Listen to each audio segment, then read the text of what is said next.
बिस्मिल्लाहिर्रहमानिर्रहीम। अस्सलाम वालेकुम नाज़रीन, आप यूट्यूब चैनल देख रहे हैं। मैं इमरान ख़ान हूँ। पाकिस्तान में सबसे बुरा हाल किस सूबे का है तो एक मरतबा फिर सूबा सिंध बाजी ले गया है। वसाइल बहुत ज़्यादा हैं, लोग बड़े अच्छे हैं और पूरा एक सिस्टम भी है। जबकि गुज़िश्ता 15 साल से लगभग एक ही पार्टी की हुकूमत है, यानी 2008 में पीपल्स पार्टी की हुकूमत बनी, 2013 में पीपल्स पार्टी की हुकूमत बनी, 2018 में दोबारा पीपल्स पार्टी की हुकूमत बनी। और पीपल्स पार्टी ये क्लेम कर रही है कि जब तक भुट्टो ज़िंदा हैं तब तक उनकी हुकूमत सिंध में कोई ख़त्म नहीं कर सकता। अब सिंध की हालत क्या है, ज़रा थोड़ा सा चीफ जस्टिस ऑफ पाकिस्तान ने जो पोस्टमार्टम किया है वो, और फिर मैं आपको बताऊंगा जो हमने तहकीकात की हैं कि सिंध के हुक्मरानों ने क्या हाल कर दिया है। यानी मोहनजोदड़ो और हड़प्पा जो है, जब मैं सिंध गया था और उसका एक तफसीली दौरा किया था मैंने अपनी टीम के साथ, तो हम इस नतीजे पे पहुंचे कि शायद मोहनजोदड़ो और हड़प्पा का जो टाइम था वो सिंध की तहजीब का उरूज कहा जा सकता है। आज वो सिंध उससे भी बुरे हालात के अंदर ज़िंदगी गुजार रहा है। शायद वो 21वीं सदी के 20वीं सदी में भी दाखिल नहीं हुआ। मैंने और मेरी टीम ने जब सिंध का दौरा किया था आज से चंद साल पहले, तो उसकी हालत देखकर हमें ऐसा लगा और हम इस नतीजे पर पहुंचे थे कि ये तो मोहनजोदड़ो का जो दौर था सिंध में वो शायद ज़्यादा जदीद दौर था और वो इनकी तहजीब का उरूज था, क्योंकि वो सूबा तो ऐसा लगता है कि 20वीं सदी में भी दाखिल नहीं हुआ। 21वीं सदी तो बहुत दूर की बात है और कराची जैसे शहर को ऐसा तबाह कर दिया है कि वो रहने के काबिल नहीं रहा और दुनिया के बदतरीन शहरों के अंदर अब उसका शुमार होता है, जहां पे इंसानों के रहने की सहूलियात ना होने के बराबर होती चली जा रही हैं। तो पहले सुने कि चीफ जस्टिस ऑफ पाकिस्तान ने क्या कहा, उनको सुने और फिर आपको वो डाटा देते हैं जो हमने निकाला है और आपको बताएंगे कि मुख्तलिफ अखबारात में मुख्तलिफ तहकीकात के मुताबिक सिंध ने किस तरह पीपल्स पार्टी की हुकूमत ने सिंध को बर्बाद कर दिया। ये पहले सुने चीफ जस्टिस क्या कह रहे हैं। उन्होंने कहा कि पूरा मुल्क तरक्की कर रहा है सवाए सिंध के। थरपारकर में आज भी लोग पानी की बूंद बूंद के लिए तरस रहे हैं। एक RO प्लांट नहीं लगाया और 1500 मिलियन खर्च हो गए। 1500 मिलियन ये खर्च हो गए और एक RO प्लांट नहीं लगाया। हुकूमत के पास क्या मंसूबा है? सूरत हाल बदतरीन हो रही है। बदकिस्मती से हमारी यहां सिंध के अंदर कोई लंदन से बैठ के हुक्मरानी कर रहा है, कोई दुबई से बैठ के हुक्मरानी कर रहा है, कोई कनाडा से बैठ के हुक्मरानी कर रहा है। लोग इतने ताकतवर हो गए हैं, यहां पे एक ASI भी ऐसा ताकतवर हो जाता है कि वो पूरा सिस्टम चलाता है। मिस्टर एडवोकेट जनरल अपनी हुकूमत से पूछ कर बताएं, ये चीफ जस्टिस ऑफ पाकिस्तान ने कहा है कि आप चाहते क्या हैं। आप जाएं अंदरूने सिंध में और खुद देखेंगे क्या हो रहा है वहां पे, सब नजर आ जाएगा, सब पता चल जाएगा कि लोग कैसे आते हैं और कैसे उनको इस्तेमाल किया जाता है।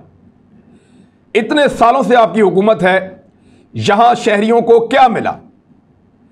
और चीफ जस्टिस ऑफ पाकिस्तान ने 2 दिन की मोहलत दी है और 16 तारीख को दोबारा पेशी है। मजीद कुछ वज़रा को और कुछ सरकारी अफसरान को बुलाया गया कि आकर वो जवाब दें। चीफ जस्टिस गुलजार अहमद ने यह कहा कि शारा फैसल वाले मामले के ऊपर, यानी जहां दिल करता है बिल्डिंग बना देते हैं, जहां दिल करते हैं सड़कें तंग कर देते हैं। उन्होंने कहा कि ऐसा तो कुछ हुआ ही नहीं और हम सब कुछ जानते हैं कि यहां क्या धंधा चल रहा है और धंधा अभी भी चल रहा है। हुकूमत कहां है, कौन जिम्मेदारी लेगा? जो पैसा देता है उसका काम हो जाता है, चाहे काम कितना भी गैर कानूनी हो, और यही धंधा सिंध में चल रहा है। यूनुस मेमन सिंध का असल हुक्मरान है, वही चला रहा है सारा सिस्टम। अब ये भी एक करैक्टर है, इसको जरदारी साहब का फ्रंटमैन कहते हैं। इससे पहले आपको याद होगा वो एक अवैस मुजफ्फर टप्पी साहब थे, वो भी, उनको भी ऐसे ही फ्रंटमैन कहा जाता था, वो भी पूरा निज़ाम चला रहे थे। आजकल ये यूनुस मेमन जो हैं ये बड़े मकबूल हैं। मंजूर काका या मंजूर कादर जो सिंध बिल्डिंग कंट्रोल अथॉरिटी का DG था, नैब के साथ प्ली बार केन किया है, वो भी सिस्टम को कनाडा से बैठकर चला रहा है मुबैना तौर पे। तो ये सारी चीज़ें ऐसे ही सिंध के अंदर चल रही हैं और कोई डेवलपमेंट, कोई चीज़ सिंध में नहीं हो रही। मैं अभी आपको कुछ चीज़ें साबित करके बताता हूँ। सुप्रीम कोर्ट ने बड़े सख्त रिमार्क्स दिए हैं और यहां तक कहा कि जैकबाबाद के तालीमी इदारों के लिए मुख्तस ज़मीनों को फ़रोख्त कर दिया गया। वज़ीर आला के मुशीर एजाज जाखरानी, MPA असलम अबरो और कमिश्नर लाड़काना और DC जैकबाबाद को बुध वाले दिन तलब कर लिया अदालत ने। और सुप्रीम कोर्ट में एक दरखास्त गुजार ने यह भी कहा और उन्होंने ये मौक़िफ़ अपनाया कि पीपल्स पार्टी के बासर लोगों ने स्कूल की ज़मीनें भी फ़रोख्त कर दी हैं। चीफ जस्टिस ने यहाँ पे रिमार्क्स दिए कि जैकोबाबाद जैसा हाल पूरे सिंध का है। स्कूल की जगह पर होटल चल रहे हैं, पढ़ने की जगह पर गधे और घोड़े बंधे हुए हैं, मवेशी बंधे हुए हैं, पानी की एक बूंद तक नहीं मिलती लोगों को।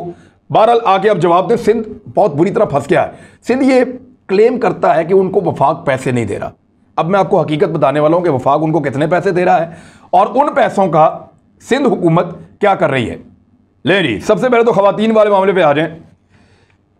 सिंध में पाकिस्तान पीपल्स पार्टी की गवर्नमेंट है और उनकी खवातीन बड़ी मकबूल हैं। आप ये देखें कि वो खवातीन को अपने फ्रंट सोल्जर्स के तौर पर रखते हैं, लेकिन ऐसा लगता है सिर्फ खवातीन को इस्तेमाल करते हैं, खवातीन को देते कुछ नहीं है। मैं आपको कुछ नाम लेता हूँ। नफीसा शाह साहिबा, शादिया मरी, शैला रजा साहिबा, शेरी रहमान, रुबीना कायम खानी, शर्मिला फारूकी, नाज बलोच, फलियाल तालपुर, परवशा खान, ससी पलीजो, बेशुमार खवातीन है जो आपको फ्रंट लाइन पर पीपल्स पार्टी की नजर आएंगी।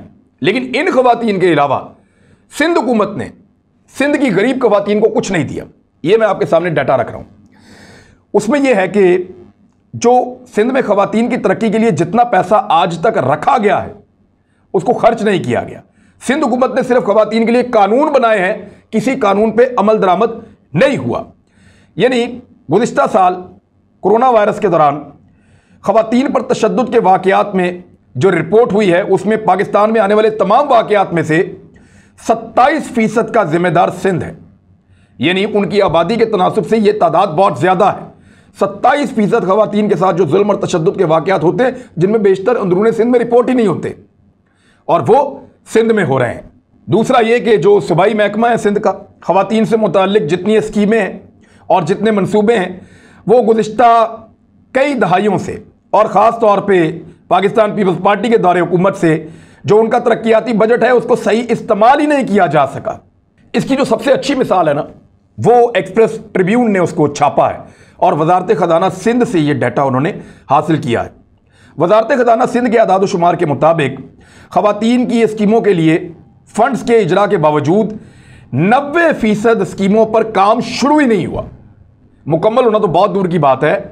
फंड मौजूद थे पीपल्स पार्टी के तीनों अदवार में, तीनों अदवार के अंदर 90% स्कीमें जो तय किया गया हुकूमत की जानिब से कि शुरू की जाएंगी और उनके लिए फंड जारी किए गए, लेकिन उनमें से 90% स्कीमों के ऊपर काम ही नहीं शुरू हुआ क्योंकि उनका ताल्लुक खवातीन के साथ था।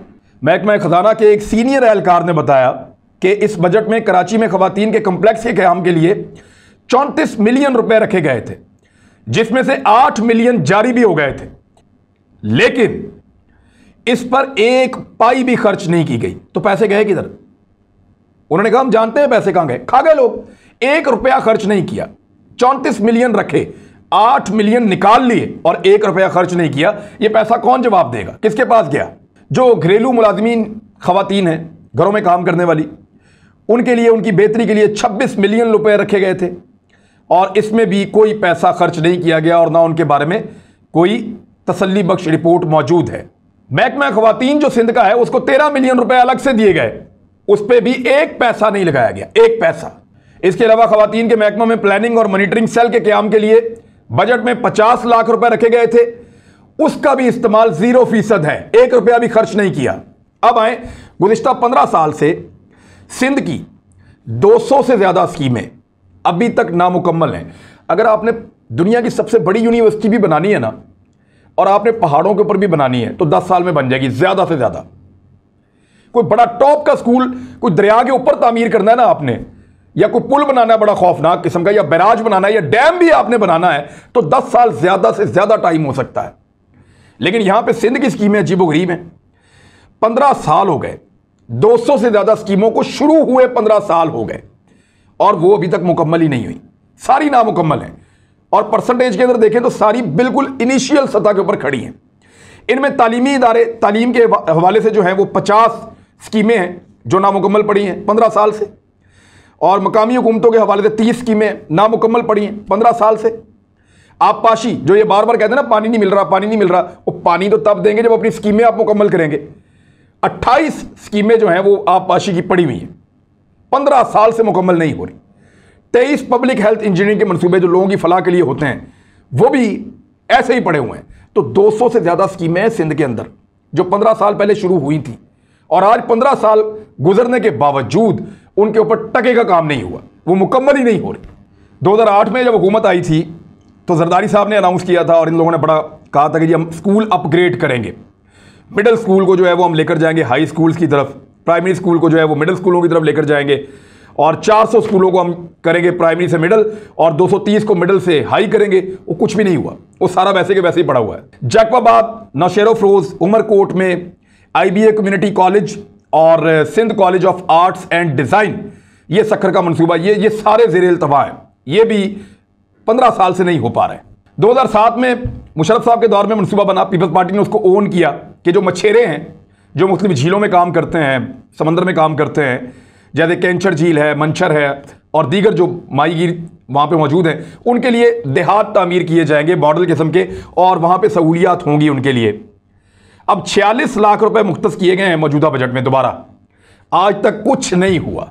और आज तरक्याती मनसूबों की जानिब, तो यहाँ पे बहुत ज़रूरी है कि आप एक्सपोर्ट प्रोसेसिंग जोन्स का क़याम करें। यहाँ उस्मान बुज़दार, अगर उस्मान बुज़दार का भी मुकाबला नहीं कर सकता ना मुराद अली शाह साहब, तो फिर सिंध की हुकूमत को डूब के मर जाना चाहिए।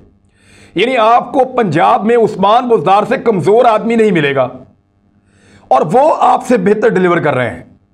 उस्मान बुज़दार साहब की कारकर्दगी अगर कहीं बेहतर है तो सिंध हुकूमत से तो बहुत बेहतर है। वो कुछ ना कुछ तो कर रहे हैं ना, वो नई मार्केट्स बन रही हैं, नए काम हो रहे हैं, नए रोड्स बन रहे हैं, तालीमी इदारों में काम कर रहे हैं, हेल्थ के अंदर काम किया है, वैक्सीनेशन में काम, बेशुमार चीज़ों में काम किया है। वो सिंध ने तो कसम खाई है कि मरसूं कम ना करसूं। नारा तो इन्होंने बनाया था कि मरसूं सिंध ना दे दूं, लेकिन असल वही है जो मैंने आपको कहा कि मरसूं कम ना करसूं। तो काम नहीं करते ये, पैसे इनको चाहिए और वो भी नकद में, कि फौरन पैसे में दे दें। जो दीगर स्कीमें उसके अंदर बस टर्मिनल इन्होंने बनाने थे वो नहीं बनाए। मेमन गोट में इन्होंने शहीद जुल्फ़िकार अली भुट्टो इंजीनियरिंग कॉलेज बनाना था, और भुट्टो साहब के नाम पे तो कॉलेज बना दें कम से कम, वो भी नहीं बना इनसे। मीरपुर खास कराची के अंदर सिंध यूनिवर्सिटी कैंपस, ठट्टा के अंदर इन्होंने IBA सक्कर कैंपस जैसे मंसूबे, ये सारे इल्तफा का शिकार है। और इल्ज़ाम ये लगाते हैं कि वफाक हमें पैसे नहीं दे रहा। अब बताता हूं आपको मैं वफाक का और इनके पैसों का मामला है क्या।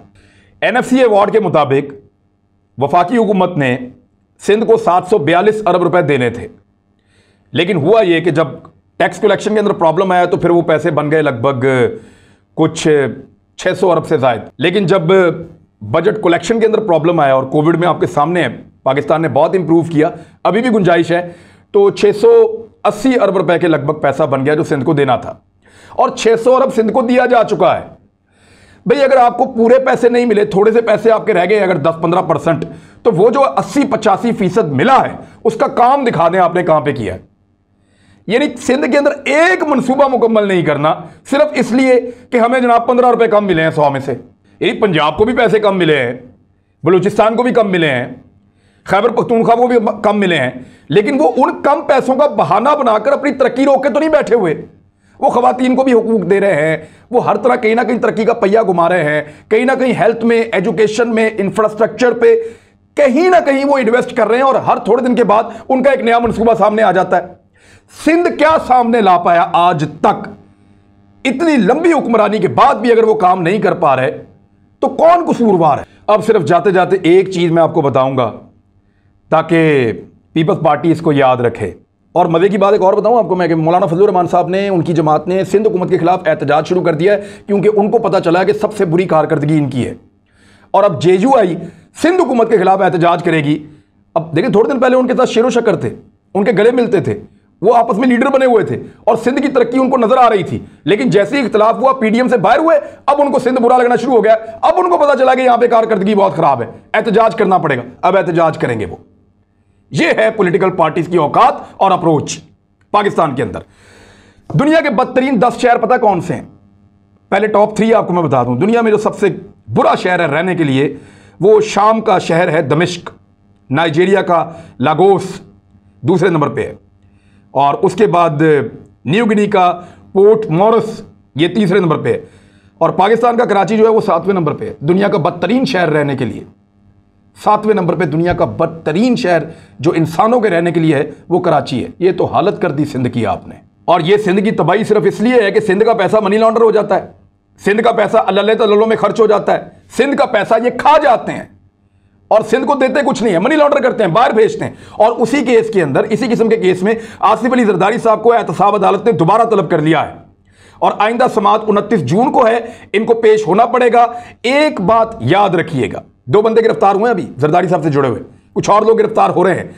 एक बात याद रखिएगा, अब जमहूरियत भी खतरे में आ जाएगी, अब सिंध के हक के ऊपर डाका भी पड़ रहा होगा, और अब फौज भी बहुत बुरी हो जाएगी, हुकूमत के खिलाफ तहरीक भी शुरू हो जाएगी, और बहुत मुमकिन है कि पीपल्स पार्टी दोबारा पीडीएम के जाके घुटनों में बैठ जाए, क्योंकि जब ये मुश्किल में पड़ते हैं इकट्ठे होकर हमला कर देते हैं। अब तक के लिए इतने ही, अपना ख्याल रखिएगा, अपने इस चैनल का भी। अल्लाह हाफिज़।